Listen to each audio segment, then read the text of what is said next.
This is the Your Kick-Ass Life podcast, episode number 99 with guest SARK. All links and resources you hear in this podcast can be found by going to yourkickasslife.com/99. This is the Your Kick-Ass Life podcast with Andrea Owen, a no BS guide to self-help and badassery. Because ladies, let's face it, life's too short for it to not kick ass. And here's your host, the girl who serves it up straight with a side of crazy, Andrea Owen. Hey, ass kickers. Welcome back to another episode of the Your Kick-Ass Life podcast.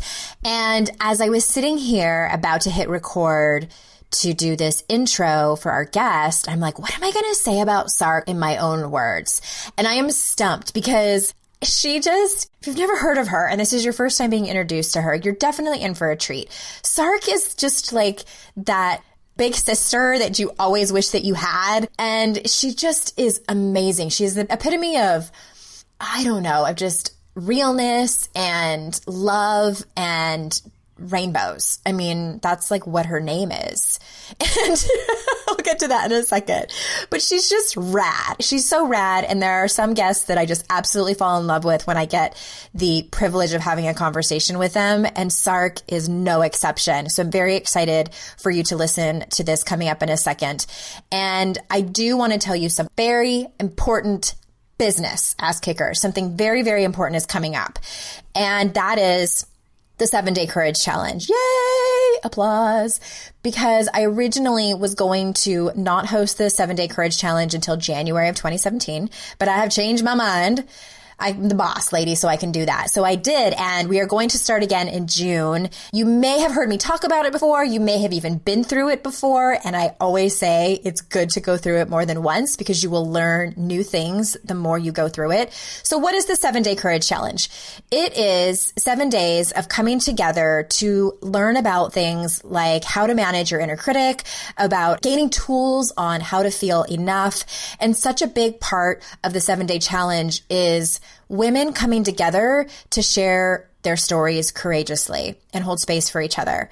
So if you're already like, sign me up, it's at yourkickasslife.com/7-day challenge. That's all one word, yourkickasslife.com/7-day challenge. If you're on the show notes right now for this episode, you can scroll down to the bottom and it's easy peasy, click right there and it'll take you.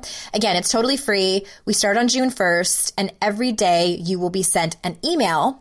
And in that email is a short little blurb from me and then a worksheet that I have made for you. Each worksheet for each day is just one page. It should take you around. People are always like how long do I need to commit to this? How much time? About 10 to 15 minutes per worksheet. So most of the people that sign up for the 7-Day Challenge come to the Facebook group that is specifically for this challenge. And that's where you can spend more time. You can spend time reading other people's posts. You can spend time commenting. You can post yourself. I encourage you to do that. And that's where the women have told me like that's their favorite part. Like obviously your own transformation is huge, but that's where friendships happen and just this whole thing around common humanity, to know that you're not the only one that feels that way. So if you are a woman who has struggled with negative self-talk, beating yourself up over things that you've done in the past or things that you do every day, always feeling like you're falling short, that you just can't measure up, whether they're the expectations that you put on yourself or the expectations that others have put on you, then you need to come and join us. I've had women tell me like that they were kind of skeptical and they said, I had no idea my life could change in 7 days. And I'm honored to be able to facilitate something like that. And again, yourkickasslife.com/7-day challenge. And I want to just read real quick to you just a couple of the things that past challengers have said. So Lexi said, I feel lucky to be part of such a raw, open, honest discussion among women just like me. Typically, we use Facebook to paint a perfect image of our perfect lives, but here we are, balls out, rather boobs out, LOL, with honesty and real emotions. I feel a little less alone today. Thanks, ladies. And Dana said, I always feel like I'm alone in how I'm feeling and that I'm the only one who has a shitty past, even though I know that's not true. All of the posts in here are a reminder of that, and it's freaking awesome. It's great to feel a part of something with people who truly understand. And this round, I'm going to do things a little bit differently than I have before. This will be, I think, the 4th time I've run the 7-day challenge, and each time I learn something on how to make it better for everybody. And this time I'm going to host live chats in the Facebook group from the beginning. So I did that at the very end last time, and it was a hit. So we're going to do that from the beginning. I'm still going to do my recap videos that I do every day. In those, that's where I answer people's questions, and kind of if I see a pattern emerging of people posting things, I will address that as well, and just kind of give you like a pep talk and more inspiration to keep going through the 7 days. So I would love to see you there. yourkickasslife.com/7-day challenge. There's also a contest running. So if you sign up, you will be directed to a thank you page that will tell you exactly how to enter the contest to win fabulous prizes. So very excited about that. Starting on June 1st, get your booty signed up for that. Okay, so let me tell you a little bit about SARK. SARK, which stands for Susan Ariel Rainbow Kennedy, is the co-author with the late Dr. John Waddell of Succulent Wild Love. She comes from a background of creative expression and uplifting others through the teachings of her best-selling books, products, and programs that support empowered living. SARK's purpose is to be an uplifter, a transformer, and a laser beam of love. She does that through her art, words, and spirit, which have been celebrated by leading thought leaders like Wayne Dyer, Maya Angelou, Marianne Williamson, and more. So without further ado, here is SARK. Oh, thank you so much, Andrea. I'm so glad to be here. I was joking with her before we started recording, you guys, that I've been watching SARK since 2010, and I told her I was peeking in her living room window, which isn't totally true. But it's funny how much you can follow someone online, and I've just enjoyed your work so much and was just honored that you said yes to come and talk to my people. And we are going to talk about some, of course, amazing things. And I'm just very, very happy to have you. Well, let's let everyone know that if you'd peeked in my window 5 minutes ago, you would have seen me wildly dancing to Pharrell Williams' Happy. I totally believe that. And I noticed my neighbors across the way who can see in my window were waving and smiling. Oh, that's like no big deal. They're SARK again, dancing in her living room. Possibly naked. Who knows? I'll never know. Well, so 5 years ago already, you wrote the book Glad No Matter What. And in the very beginning of the book, this was like my favorite part. You read that title and you're like, oh, super. But you wrote, and I'm quoting you, you said, "This isn't a book about feeling glad when you don't. How annoying." And you go on to talk about feeling and navigating multiple feelings all at once. So can you say more about that? Oh, absolutely. And thank you for calling that out. It was brave. The book was originally called Glad More Often, and which is really kind of possibly more, quote, accurate. But I realized the real title is Glad No Matter What, because that is our opportunity.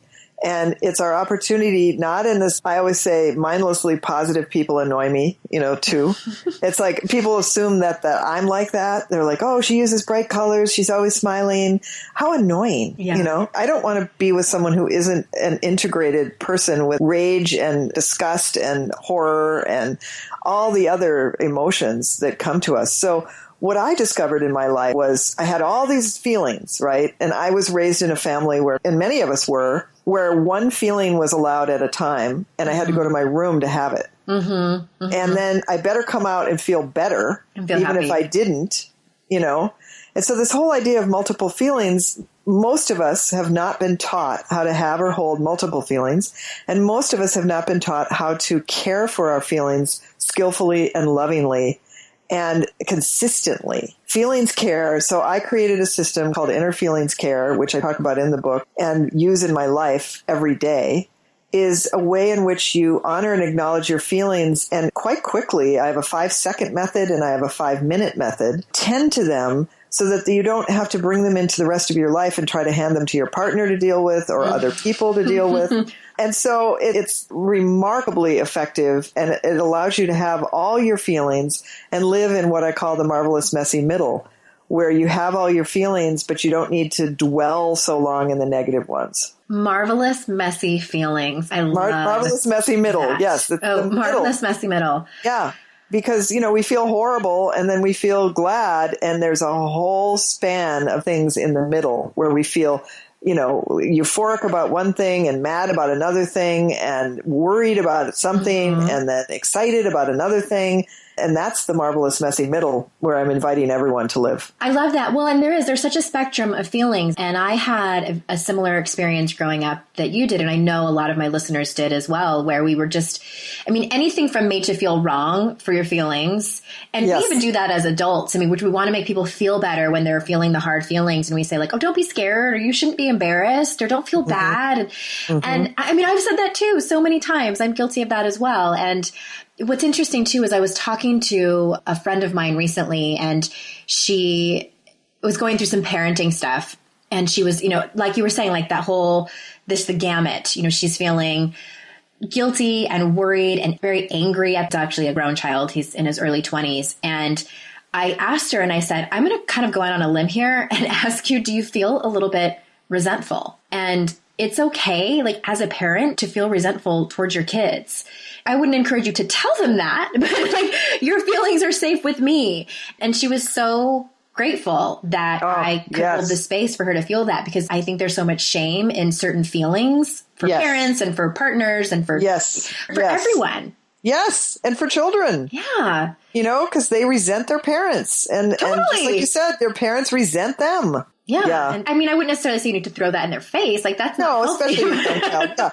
My mother actually did a really good job with that. She would say, I am very upset with your behavior. Mm-hmm. And she'd say, I love you and your behavior is very upsetting to me. Yeah. Separates it. That really helped. Absolutely. That's one thing that I'm trying to be very clear with my children about, is separating the behavior from the person. But that's another thing as a parent, I'm trying to raise my children differently than I was raised, is to make sure that their feelings are okay. They are allowed to feel whatever they feel. And as a parent, that is very difficult to not want to jump in and fix it for them. Oh, yes. And let's remember, feelings don't have heads, and what I mean by that is a feeling can only feel. So a sad feeling can only be sad. And the mistake we make is trying to take that away. Like, oh, sad, don't feel sad.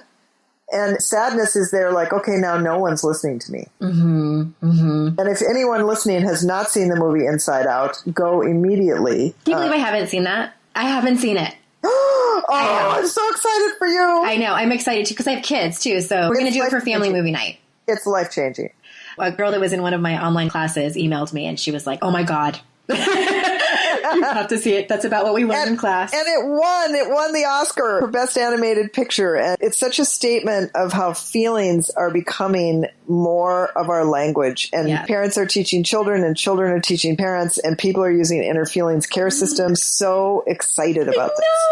That makes my day, that we are alive in a generation where it's becoming more okay to talk about. Because in my parents' generation, and I'm sure in yours, like, no, you didn't. No. No. Emotionally illiterate. Yeah. Yeah. Well, I was raised in the Midwest, which is also called the state of denial.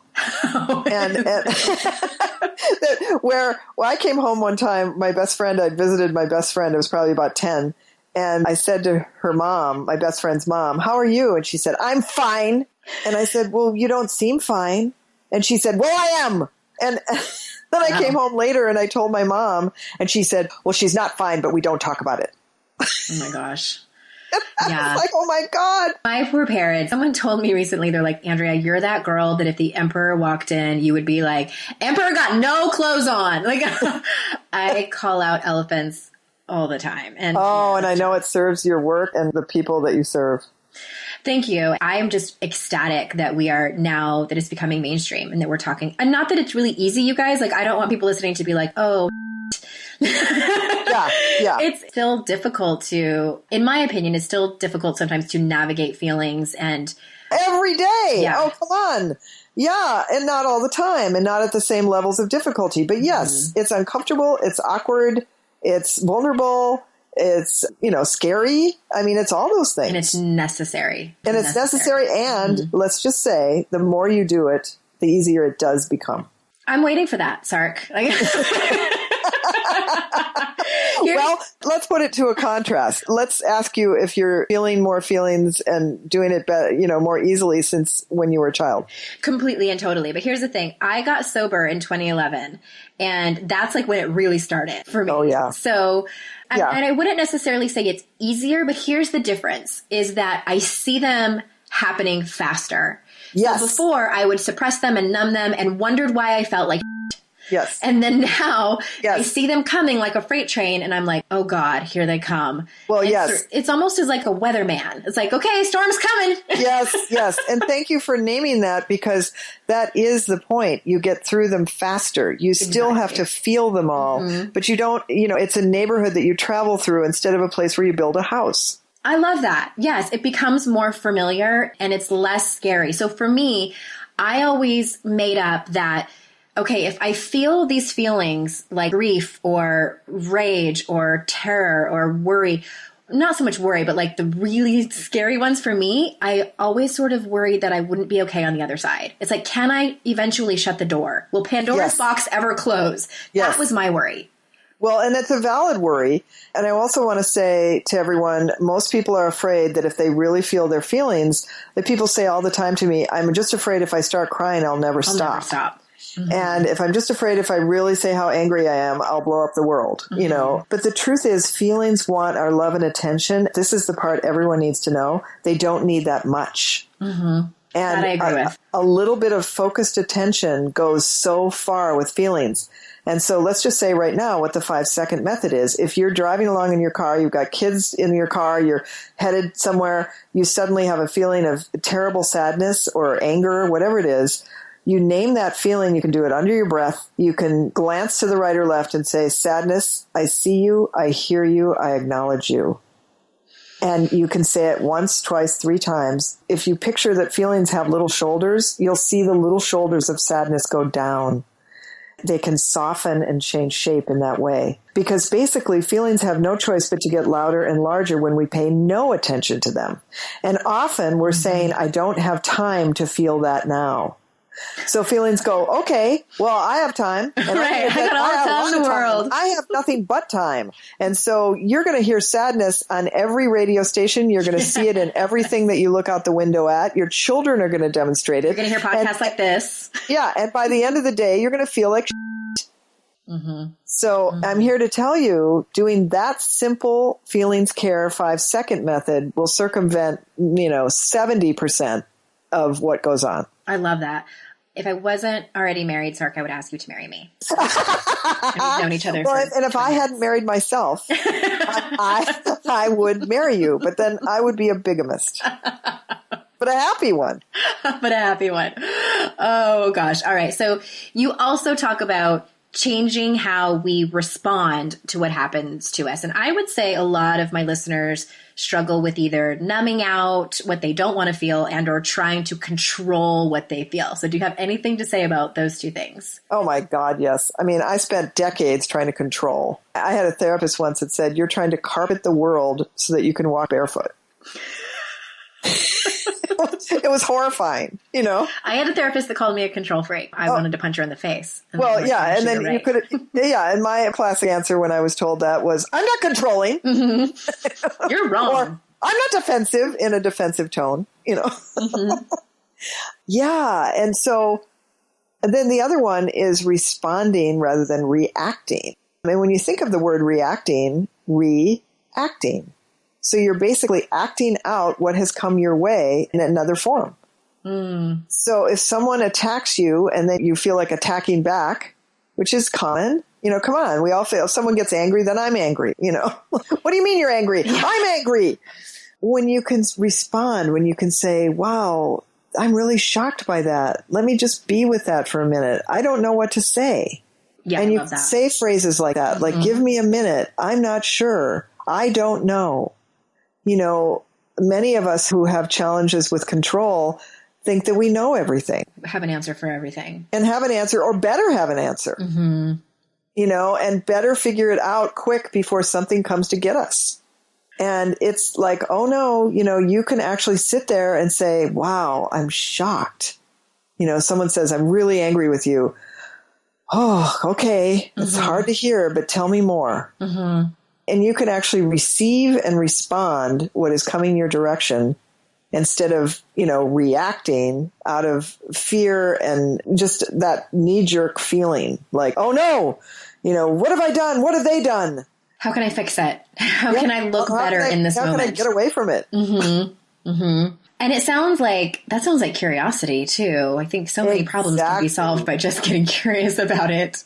Yes, well said. And one of my great mentors handed me this wonderfully framed, when I told her my partner was sick and I was really scared, she handed me this big framed piece of art, and written in the center in calligraphy was a single word: curiosity. Oh, I love it. And I've been living that word, in a major way. So thank you for bringing that out. Yeah. And for all of you listening, if you want more from SARK, we're going to get into, where to find her and everything. But all of the links back to anything that we're talking about is at yourkickasslife.com/99. And you also say that whatever is happening, we have the opportunity to practice centering ourselves. What does this mean and how do we do it? Coming from a person I am someone who really struggles with like meditation and yoga and all of those things. So please give us your wisdom. Yes. Thank you for saying that, because I know many people feel similarly and some are too shy to say it, some in terms of yoga or meditation. But again, I offer my therapist saying to me one time, meditation is basically sitting with your anxiety. And then he said, after all, who else is going to?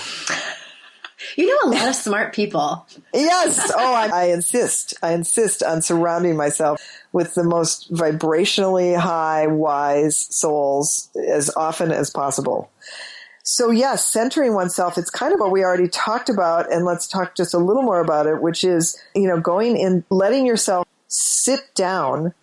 And it doesn't mean physically sit down, but let yourself drop down when something comes your way that either scares you, alarms you, you don't understand. Give yourself those few breaths of just, okay, so you're upset that I didn't do, ... Or allow yourself to repeat back what has been said to you. Mm-hmm. This will allow you to feel some sense of centeredness, because usually when we're reacting, we're slanting off. We're not in our center. We're either attacking, we're withdrawing, we're doing some movement that's away from center. And so to give yourself permission to sit down in your center. We all have that. Mm-hmm. I think I love that. And I think that what came up for me when you were saying that, and I wonder if this is a common theme for a lot of people like myself that struggle with that, is that because it is no secret, my biggest struggle is control. Like that's the one behavior that I still have knocked down, street fights with. So I think that that's what it is. It's really, truly surrendering and letting go. And like you said, giving yourself permission to sit with it all and maybe it's sort of like to be unattached to the outcome, because I always feel like I'm doing it wrong. Exactly. Those all usually come together. And you're young, right? Aren't you in your 30s? 40, mm-hmm. Still young. So that's, most people don't necessarily get as far as you've gotten at this stage.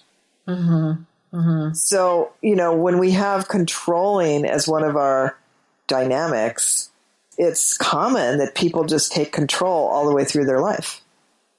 That's their default and that's how they operate. And your awareness is so high, which is about 80% of everything, by the way. I agree with that. Yeah, hear that, people? 80% is awareness. Yeah. That's the win. Yeah, and your willingness to have knockdown, drag-out street fights, mm-hmm. and your transparency in talking about it, and your practice, I know, is to explore and learn how to do it differently.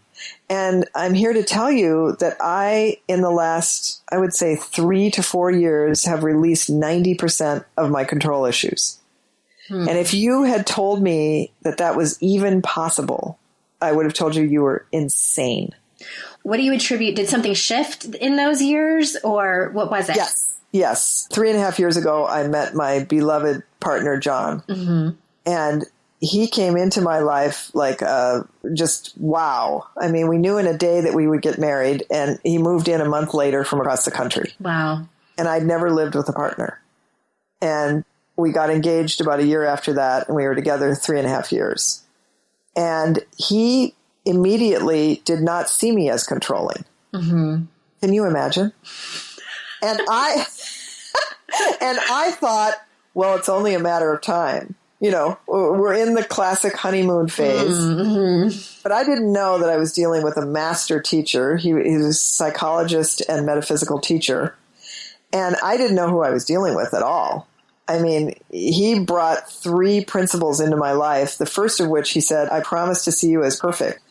And any way that I don't is my responsibility. Now, this sounded great to me until I realized that he would expect me to see him as perfect. And being a controlling person, I had been the consummate list maker. I mean, basically, whoever I was with, I would have at least 4, 5, 6 main list items that they should change, and probably like 60 of, you know, smaller things that they really needed to work on. You know? And I'm telling you, never had a list item on this guy. And and then I would periodically question him, like, why don't you see me as controlling? And then I started realizing, well, if he doesn't see it, maybe I'm not demonstrating it. And maybe it's time to stop having an identity of being a controlling person. Because I just kept duplicating. I just kept, yep, I'm controlling. That's who I am. Yep, here's another one. Yep, I'm controlling again. And I'd have examples and I'd have evidence. So here I was living with someone who didn't see me as controlling. I felt no need to control. And there was nothing to control. And I started realizing, well, if I can do this with him, I can do this other places. And so I began to practice like, wow, I'm now a person that's not controlling in the majority. I mean, I will say that is still my stress response. If I get stressed, I go towards control. I do, because I get scared, and that's where control comes from, of course. Yes, absolutely. It's the fear of the unknown. And yeah, that's fascinating. And, it made me think of, I was listening to another podcast recently it was like a money podcast. And the woman was saying for her, she had always talked about herself and said, I'm just not a saver. I'm a spender. I just have never been that way. And that's how she would talk about herself. And so she said, I just decided one day to stop saying that and started, talking about myself and just claiming that she was a saver. And she said it really changed everything for her. I almost hear a little bit of that in the story that you just shared. Mm-hmm. Yeah. And it was really a new way. I never considered that I could describe myself or experience myself as someone who didn't tend toward control. And once I started living that way, I was like, oh my God, this is so much more fun and so much more relaxed. And then people started reflecting to me, oh, you're so relaxed. You look so much younger. Oh, you seem so happy. Oh, it just feels like you go with the flow. And I'm like, who are they talking about? You're like looking over your shoulder. Yeah. So I had the most fabulous mentor in John. My next question that I'm going to ask you that's on my list is, how can we support others with their losses and grief? And I know that today, as we're recording this, is the first day that you are back at work because he is no longer with us. So did you want to share that with the listeners? And maybe my question is, what was the biggest lesson that you learned in this whole journey? Oh, yes. Yes, John died a couple of weeks ago, so it's very fresh. I had the privilege, opportunity, and I will say nightmare of taking care of him for 9 months as he journeyed through stage 4 cancer. We turned in our book, co-authored a book. I'd never co-authored a book. It's called Succulent Wild Love, 6 Powerful Habits for Feeling More Love More Often. And it's a whole new philosophy of love and relationships for everyone, including soulfully single people. We finished that book on the 5th of July, and on the 6th of July, he was in the hospital hearing that he had stage 4 colon cancer that was inoperable. And it was my worst fear. It was literally my worst fear, because here was the person I was going to marry. We were supposed to be getting married. Mm-hmm. And suddenly now we're dealing with this. And I want to share just a little bit about his philosophy. I mentioned that he was a metaphysical teacher. So I really want to emphasize this is his belief system and his path. And he was never anyone that wanted other people to do anything other than their path. So anyone listening, please understand that this was his particular philosophy.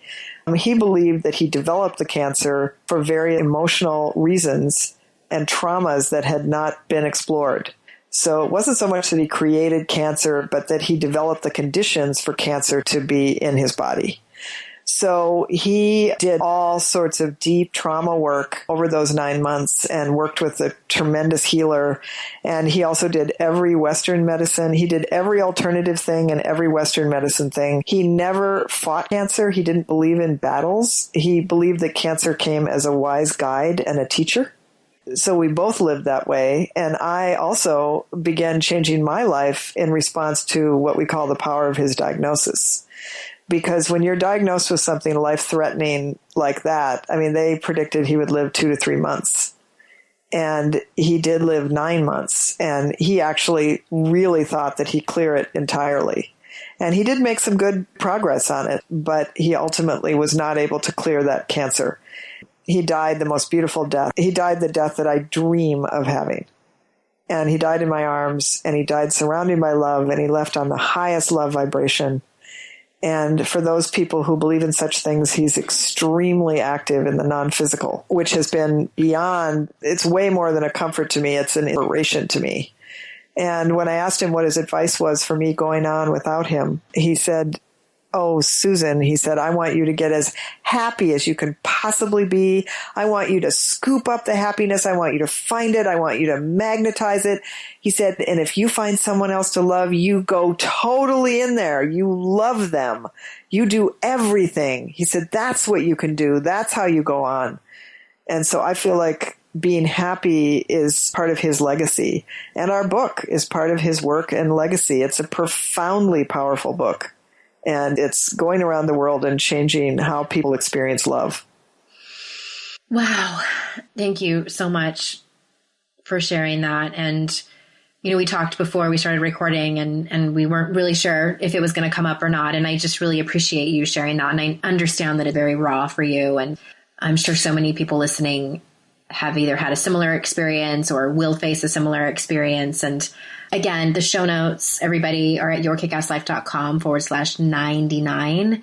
There's a link to SARK and John's book that they co-authored, and she has a free gift for you as well that we'll talk about in a few minutes. But I think that I make up that, you know, I have another colleague that passed away recently, and part of her wishes, because I know a lot of people say, don't grieve my loss when I'm gone. And I don't want anyone to cry at my funeral. And this particular person had a different view on that. And she was very adamant and said, like, you feel whatever you need to feel when I pass.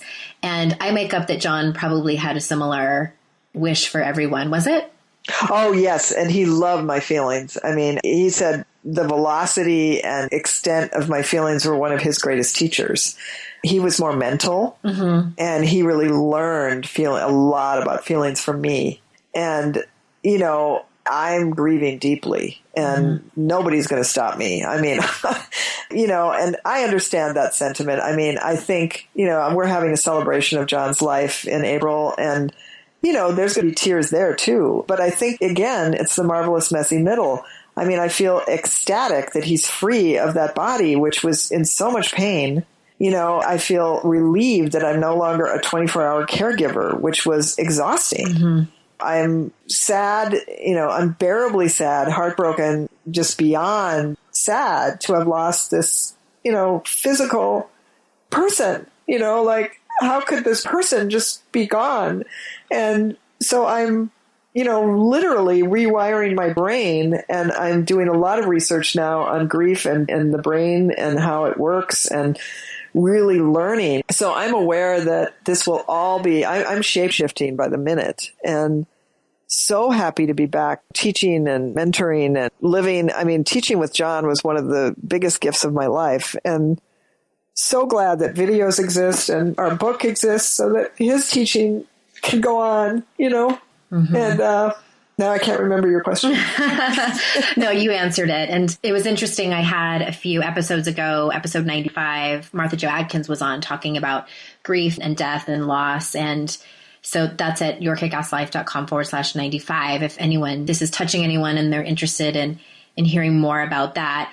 And I think my question now is, having been through this experience, I think a lot of people listening know someone who has either been through the experience that they can circle back with, or someone's going through it now. What has been the best thing for your friends and family to do for you, and the things to say to you during this painful time in your life? Oh, yeah. And I'm here to say that I'm writing my head off. I mean, I've kept a journal throughout this entire experience, and I have so much to say about this, and I've written about some of it in Glad No Matter What. I think I have several pages on what to say and not to say to a grieving person.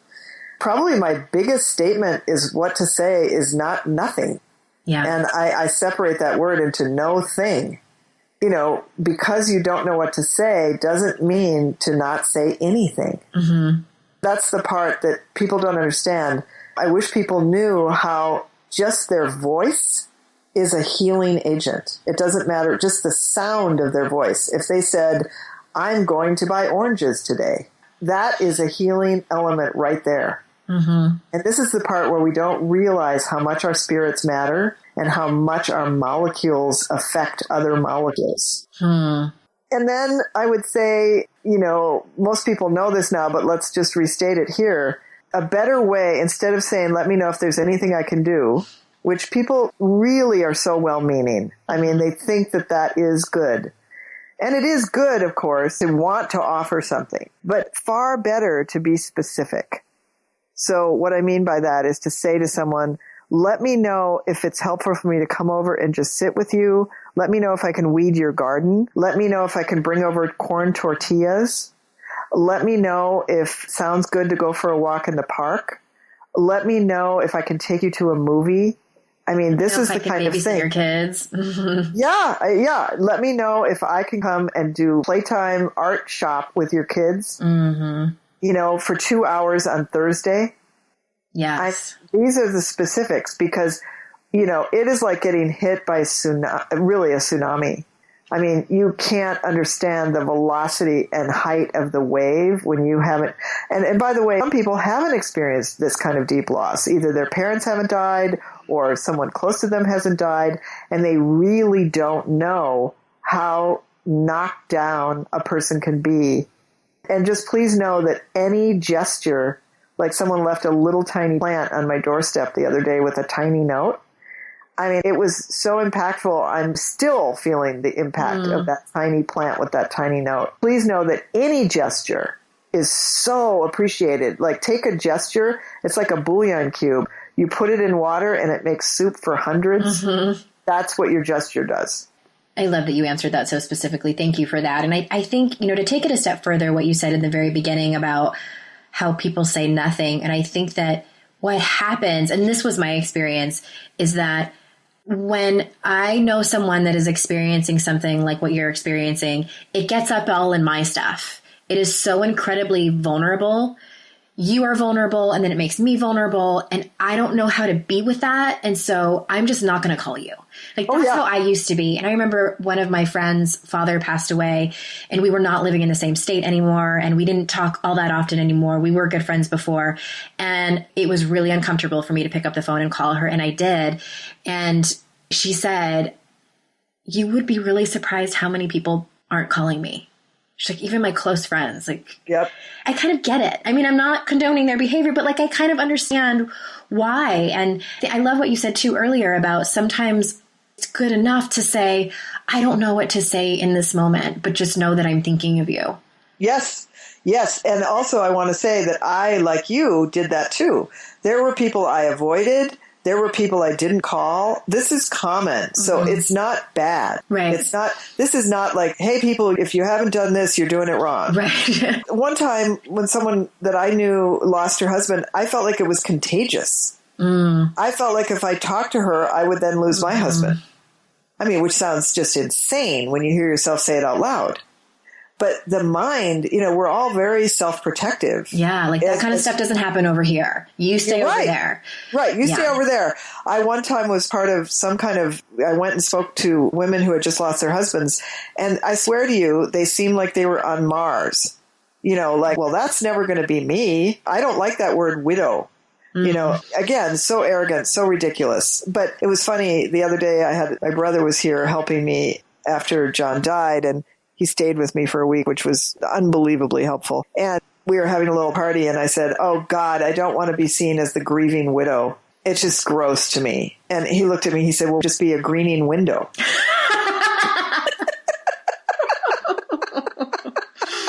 Oh my gosh. And that just opened up the whole thing, and I started laughing, and all night I felt like the greening window. The greening window.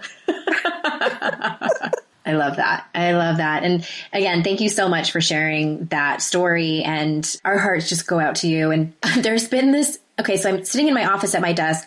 There's this giant, I live in North Carolina, and the ants out here are no joke. They are like 3 times the size of the ants that I was used to in California.